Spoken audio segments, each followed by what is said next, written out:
வணக்கம். இப்போ இட்லி பொடிக்கு அரைக்கிறேன். இட்லி பொடி தீர்ந்து 2 நாள் ஆச்சு. இன்னைக்கு தான் அரைக்கிறேன். நான் எப்படி அரைப்பேனோ அதே மாரி தான் அரைக்கிறேன். எங்க மாமியார் அரைக்கிறது எப்படின்னு தெரிஞ்சுக்கிறதுக்கு லாங் வீடியோல பாருங்க.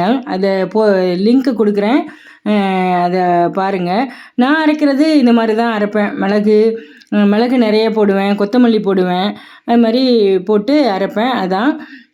அப்புறம் பிரேக்ஃபாஸ்ட் வந்து இட்லி, குழம்பு, இந்த புளிக்குழம்பு தான். அப்புறம் தேங்காய் சட்னி.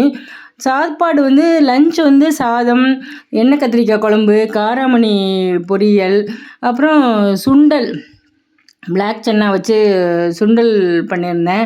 நல்லா இருந்தது. எல்லாமே வந்து ரொம்ப சூப்பராக இருந்துச்சு. தயிர், இதில் தேங்காயும் பச்சை மிளகாயும் அரைச்சி போட்டிருந்தேன் இந்த வாட்டி. எப்பவும் பச்சை மிளகாய் போட மாட்டேன். பச்சை மிளகாயும் தேங்காயும் அரைச்சி விட்டுருந்தேன் காய் 2த்துக்கும். ரொம்ப நல்லா இருந்துச்சு. சப்ஸ்கிரைப் பண்ணுங்கள்.